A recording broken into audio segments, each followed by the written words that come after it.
Hello, my name is Jennifer Jurewicz. I am a doctor of physical therapy here at EMH Physical Therapy. We specialize in pelvic floor dysfunction, orthopedic, and sports injuries. Today I will be showing you a technique that we use, commonly referred to as cupping. As you can see, I have these cups in front of me, ranging in sizes from large all the way to small. And here's the vacuum that we use to assist with this process. Cupping has been around for over 5,000 years, used in ancient Chinese medicine, typically thought to release toxins and restore natural energy. There are two different types of cupping. There's dry cupping, where the practitioner places a glass cup with a rounded rim on the patient's skin after administering heat. People can either light a cotton ball on fire, place it in the cup, take it away and put it on the skin, or they can layer the rim of the cup with rubbing alcohol and then light that on fire, then placing the cup on the patient's skin. There's also wet cupping, where you actually slice the skin, and it's a form of bloodletting. So you slice the skin and then place the cup on the skin to provide that suctioning effect. So either dry or wet cupping. But this cupping here is completely different. It's actually called myofascial decompression. And you can actually generate more of a vacuuming effect with myofascial decompression than you can with traditional cupping. You can regulate it more easily. It's hard to regulate exactly how much heat you use via the traditional method, but with this method you have this nifty little hand pump and you can kind of really gauge how much of a suctioning effect you're providing.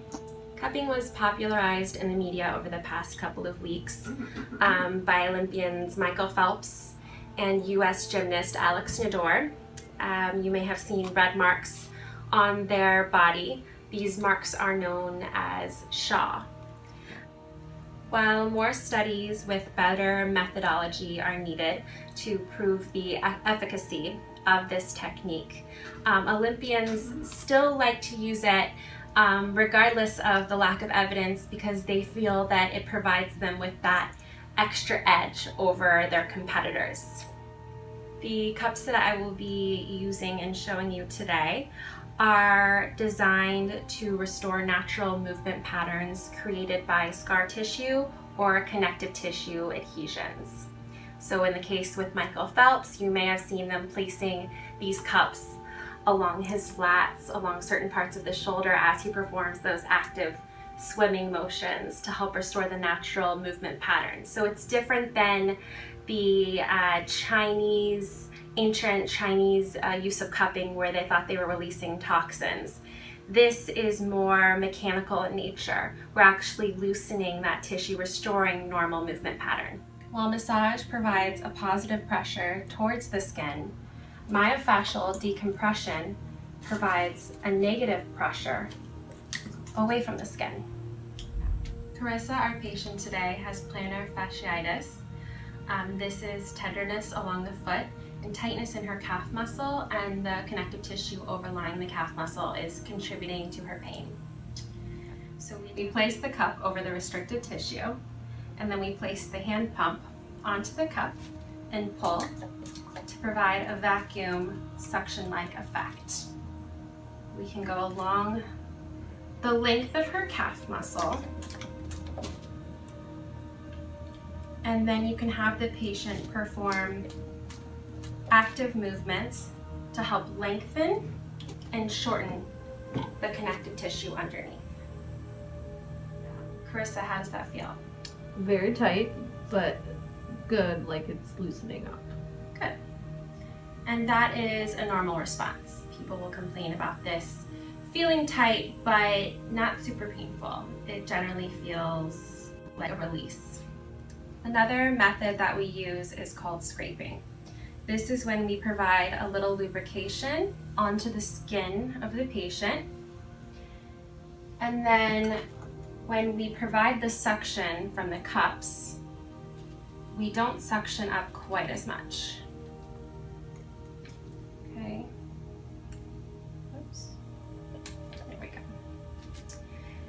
And then you can hold the cup and glide along the skin back and forth.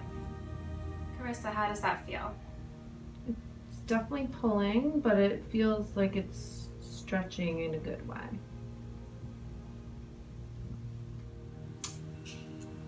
Don't be alarmed by the red marks. They may look painful, but typically are not. This redness is caused by the escape of blood into the tissues from ruptured blood vessels. This is temporary, returning to normal usually within 3 to 7 days. Keep in mind this is an adjunct treatment and not a cure. We use this with other techniques such as therapeutic exercise and neuromuscular reeducation. Also, we can use this with a wide variety of patients. We use this on women postpartum with painful cesarean scars. We can use this in patients with low back pain. Specifically, I have a teenage patient right now with scoliosis, and we're trying to prevent the scoliosis from getting worse onto his adult years, so we place it along the side of his back with the most restriction, which you often see in the case of scoliosis, and I have him perform active movement patterns while those cups are placed on his back. If you want to experience cupping along with targeted movement exercises to help reduce pain and gain normal motion, this is available to you at EMH Physical Therapy.